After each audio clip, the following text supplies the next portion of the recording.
Welcome to TehachaPod. Sit back and relax as Key Budge and Corey Costello talk about things that are happening in and around Tehachapi. Here's Corey and Key. Welcome to TehachaPod, Key Budge and Corey Costello today. We've got a special guest in studio. We're going to jump right to it. We've got Corey Torres, our General Manager from Tehachapi Valley Parks and Recreation District. Corey, welcome to TehachaPod. Good to be here. And you are one of our subscribers. I am. I enjoy listening. So you're the guy. I am. We got one.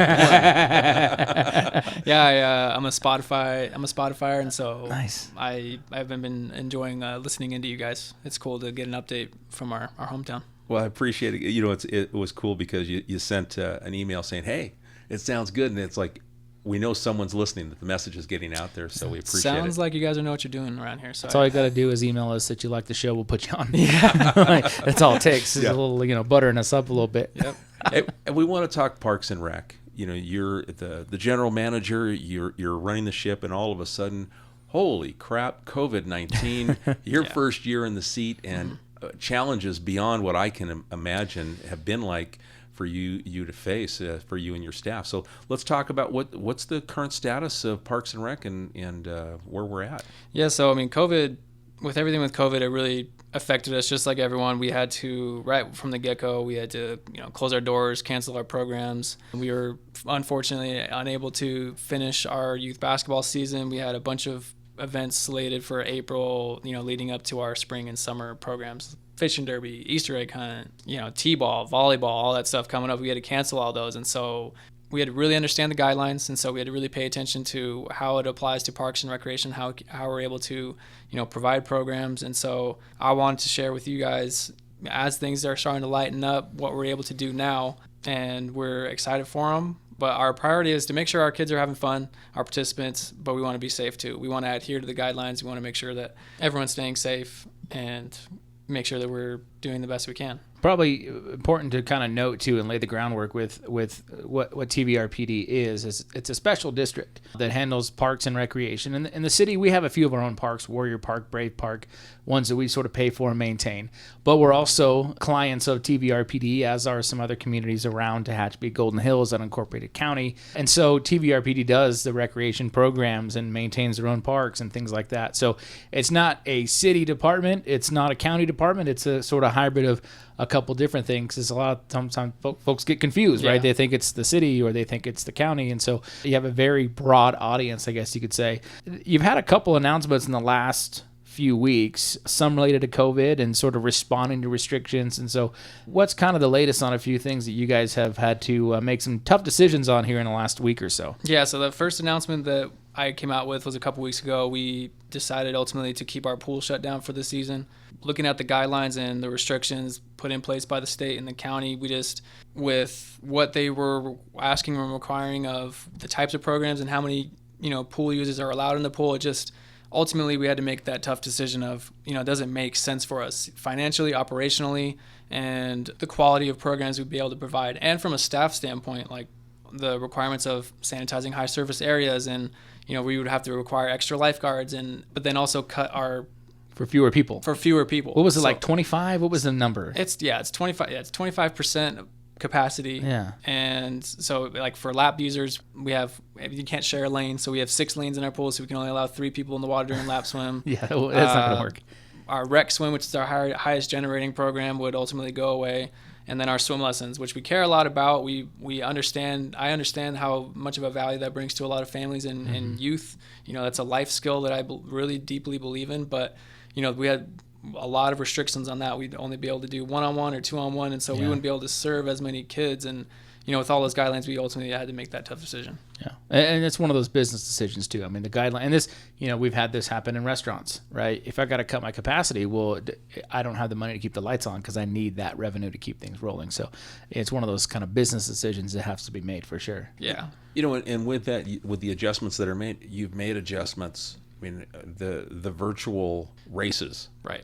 I mean, that's an adjustment. I mean, that's something that we haven't done before, but it was like, hey, we've got people that are active, and you figured out a way how to incorporate that into your program. Yeah, so we've done a number of 5Ks, but that's what we're kind of known for every year in our event series. And so when COVID happened, our first 5K was in May, and it's our Run and Ride with the Wind 5K and duathlon. And so we had to make the decision to cancel the event, but we decided, let's play around with this idea of making a virtual run or a ride. And we've seen companies around town like Flex It Pink do an experiment with virtual stuff, and so let's try to see if that model would work for us. We do have somewhat of a following of people who participate in all of our 5Ks, so let's just see what happens. And so we put that out. We had a good turnout. Basically how it works is you sign up through us, and we will mail you your shirt, participant medal, your bib. And I wanted to bring up, so our next one is our 4th of July, our All-American 5K.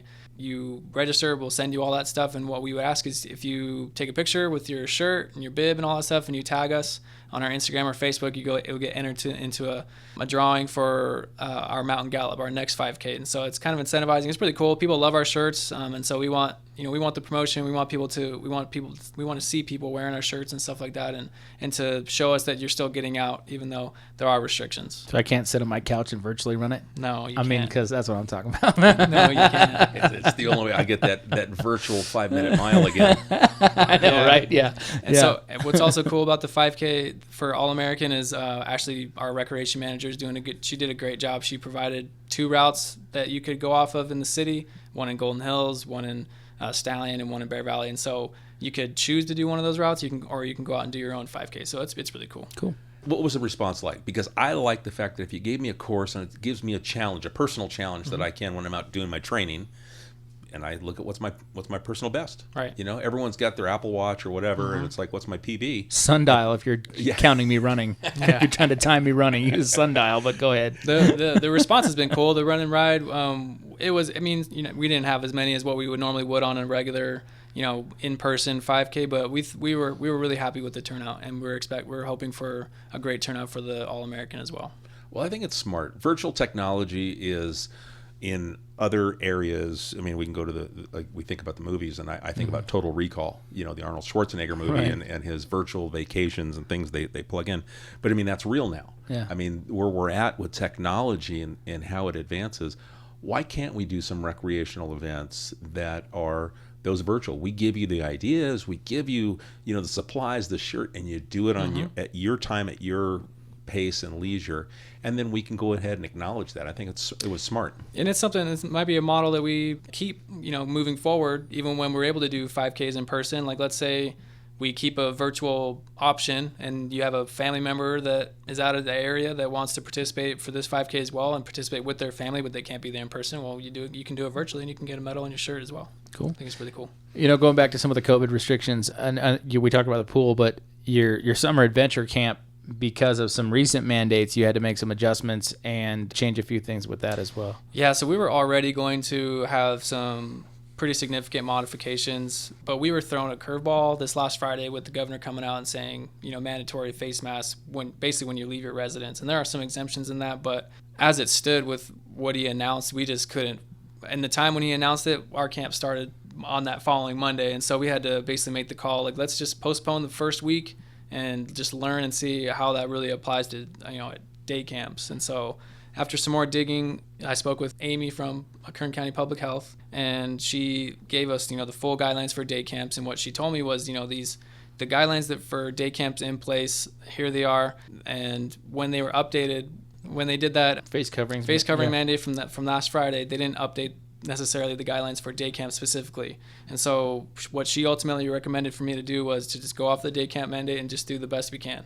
And so the modifications that we have in place for adventure camp is we're going to be doing mandatory temperature checks for all the campers when they check in every day. We're going to have a contactless sign in and sign out so that no one's sharing pens or anything like that. Our group sizes are going to be smaller than what they normally would be, about 10 or less to one counselor. We're going to do proper spacing in between the different groups of kids, and so that group stays with that group for the whole day. So there's not a lot of intermingling throughout the day. Our staff are going to be wearing face coverings. Our campers, we're going to strongly encourage the wearing of face masks, but we're not going to require it. Per the guidelines, we don't have to require, but we are going to strongly encourage. My biggest thing about why I decided to postpone was I don't want to force our campers to wear masks. You know, I don't want to require it because I don't want to get political, but I don't want to go against any kind of mandate, but I don't want to force our kids to wear masks. I don't want to go against any kind of mandate, but there's other health concerns besides just protecting from COVID. Health, there's mental yeah. health, and it's hot outside. If you make a kid wear a mask from when they get there to when they leave, they could get heat exhaustion. They could, I mean, so we just felt like we can't run a camp if we have to require masks. And so as the guidelines are written today, we are strongly encouraging the wearing of face masks. If mom and dad want to send their kid with a face mask, they're welcome to wear it. We aren't going to require masks. Similar reason why Mojave Air and Spaceport, they after the mandate came out, they usually do their Plane Crazy Saturdays special event. Somebody flies in, gives a little talk, but they just discontinued it until for the time being because they said it's hot outside in Mojave in the summer.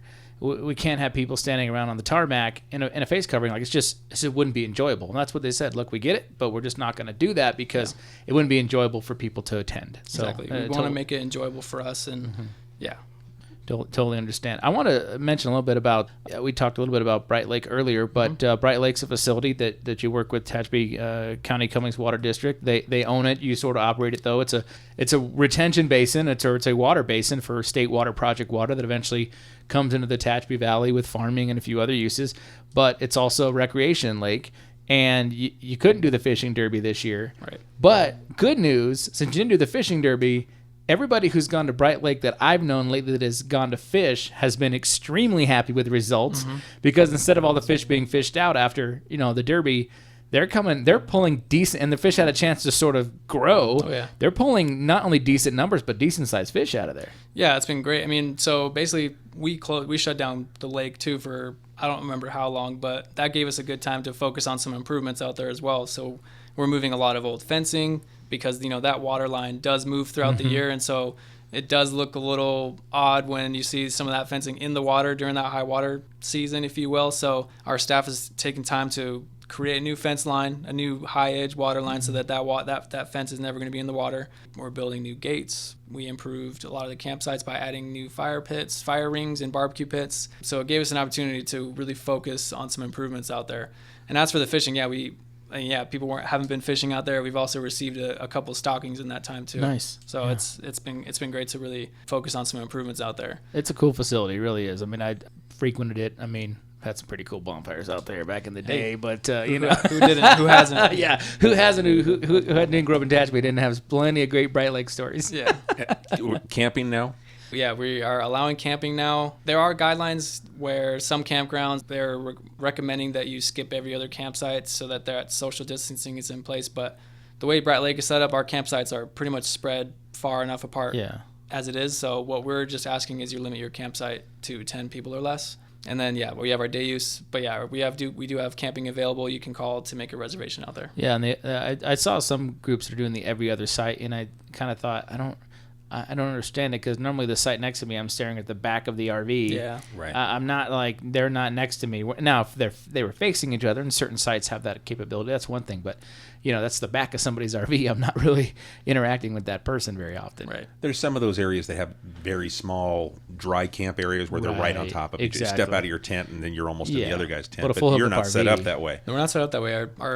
Each of our campsites are pretty big, so we're not worried about keeping that distancing right now. Cool. Now, what's the feedback been like from the community? I'm sure it was frustrating for a period of time, but now that things are starting to open back up and we're moving into that phase 4, and what's it been like? What are you hearing from the community?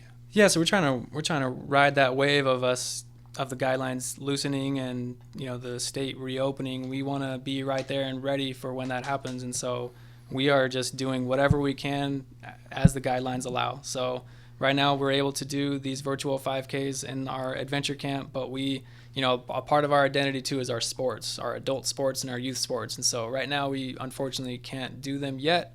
They're at the bottom of the priority list, unfortunately. But if and when that happens, that phase 4, then we'll be ready to offer our T-ball. We have our adult sports and our basketball league that we had to postpone that we're hoping to do, and then our softball. I know with the youth basketball, we've got multiple coaches that work here between Andrew and Chief Krager and Ashley and Corey's I did it for 1 year. We've got kids drove me nuts. I didn't do it again.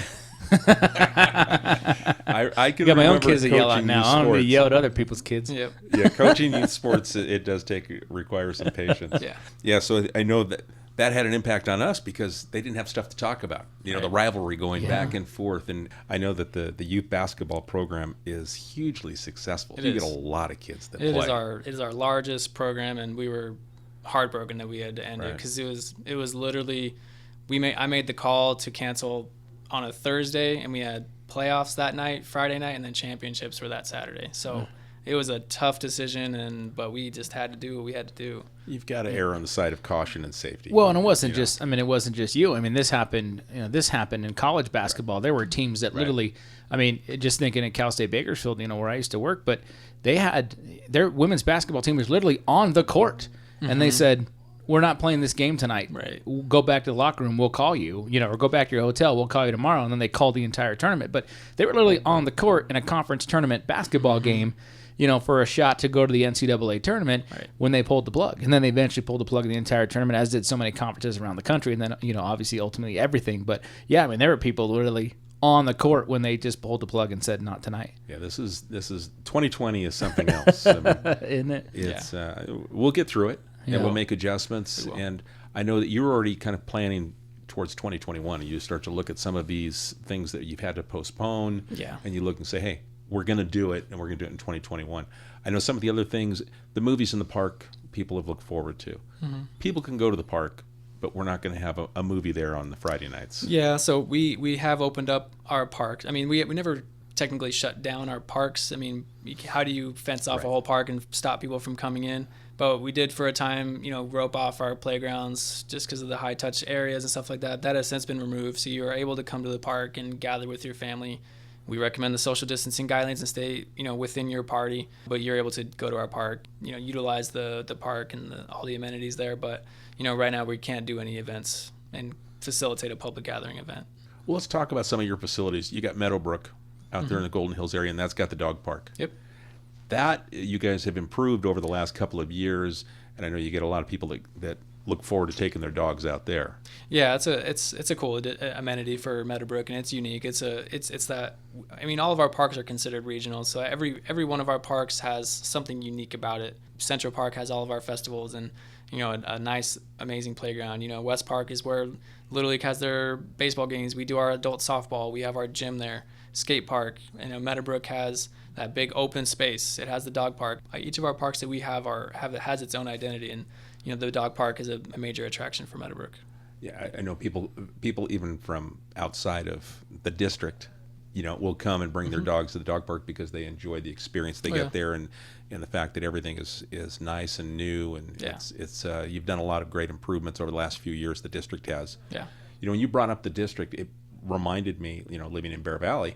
Bear Valley's not a part of TVRPD. We've got our own little Parks and Rec district. And when I moved here, I didn't get it. Yeah. I'm like, hey, why am I paying, extra? And then it's like, now I understand the fact that I don't live in this district, so I don't pay. So when I do want to participate, I do, but there's a little extra cost. So is that still the case if I wanted to play one of the adult softball when that comes back next year or whatever? So if you're out of the district, you can still participate in things, but there might be, it's not the same as for those that live in the district. It actually is the same right now. So the way it's supposed to be set up and modeled is there are district fees and then there are out of district fees. Right now we don't have that set up, and so you are able, even if you don't live in our district, we don't require an out of district fee. But that is actually something that's normally practiced, but we just don't have that set up right now.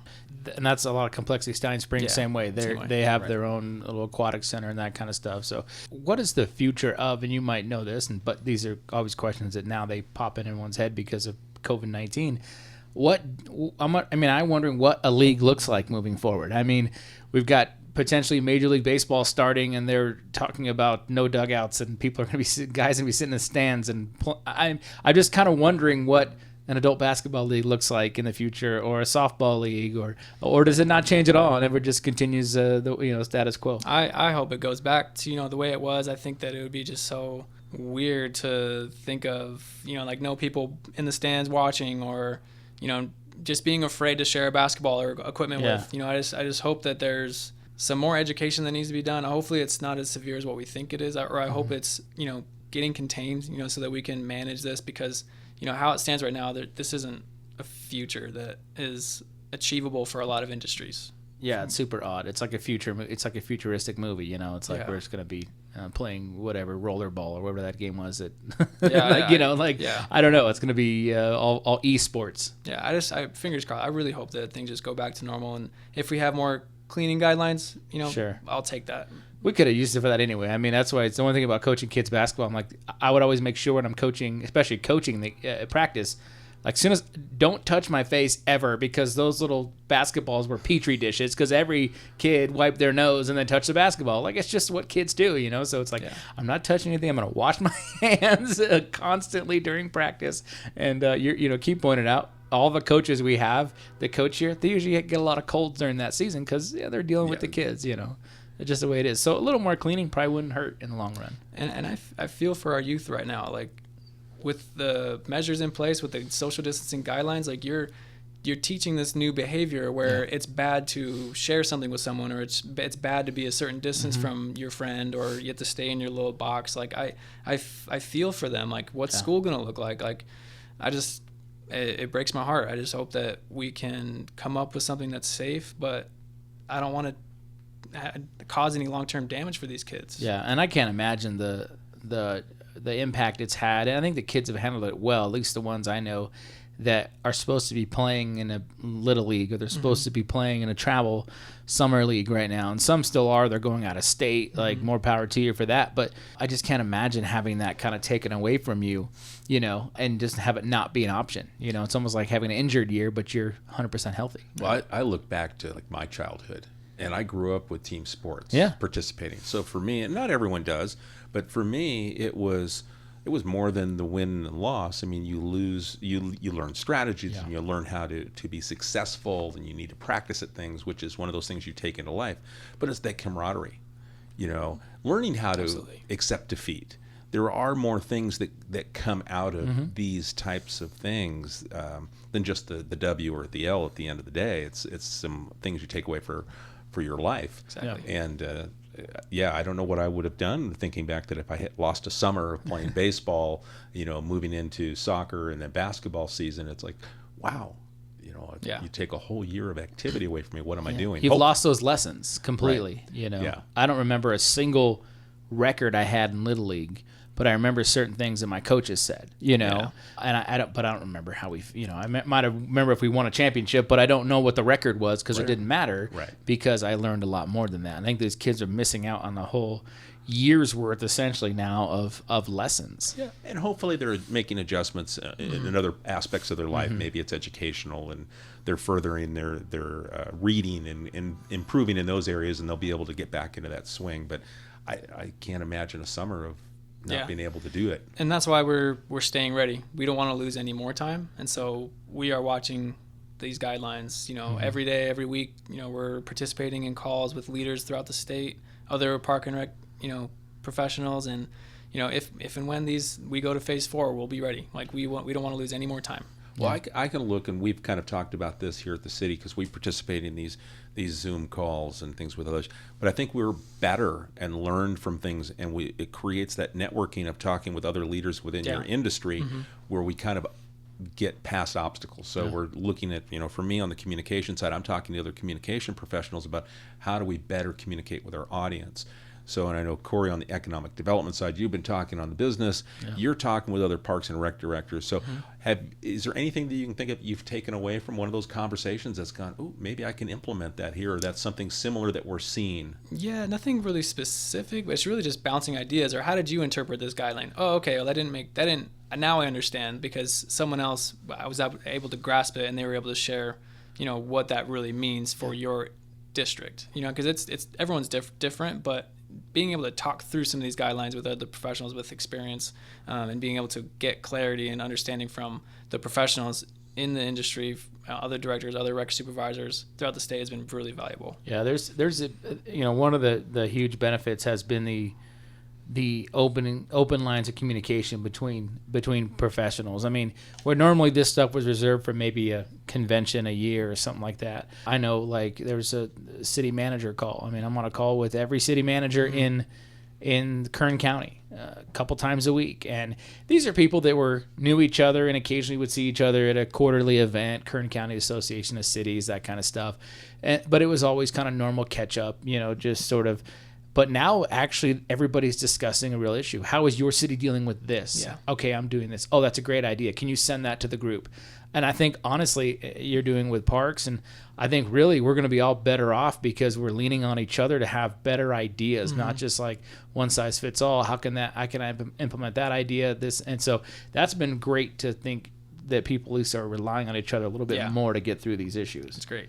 We will have a stronger Parks and Recreation Department as an outcome, and hopefully our kids are doing things to strengthen their sets, whether it's in academia or athletically on their own. So we got to find some positives in this. I told kids, just go play pickup games. I mean, find your neighborhood. We had a sandlot ball field when I was growing up. Like, we built it in the neighborhood. Like, go find a place to play with your friends, play wiffle ball, play football in the yard. Do something and at least continue to be active and play. You might not be organized, you might not be keeping score, it might not be as many rules, but you can still have fun playing the games. Well, that's where I find some relief too, is we do have our parks open that you can come to. I mean, do your best to adhere to those guidelines, but there is a place for you to go still. Even though there isn't organized stuff going on, you can still get out and figure out a way to recreate. Some of my best performances all time were not under the parameters of rules of an organized league, man. You know how many walk-offs I hit in a wiffle ball game. Game winners and all that. Exactly. I absolutely, when you said wiffle ball, I flashed back to playing on a street. We had a very narrow street, so it had to be wiffle ball, too many cars parked here and there. You make adjustments. So absolutely. I'm sure the kids are doing that right now. Yeah. But it's frustrating for you because you've got these programs ready to go to give them, and they just we can't let them take advantage of it. Like I said, when it's time, we'll be ready. Now, where can folks go to get all the information? You guys have 3 different social media accounts plus websites, so why don't you share that? So we have an official, like our Park and Rec TVRPD, we have an official Facebook, we also have an Adventure Camp Facebook, and we have a TVRPD Instagram.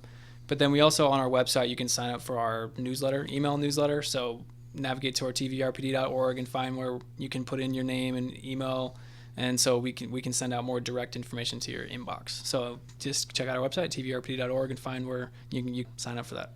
Anything that we didn't ask you that you'd like to get out to the community? No, that's it. I just excited that I was able to talk about what's going on with the district. We're trying, man. We want to provide what we can provide.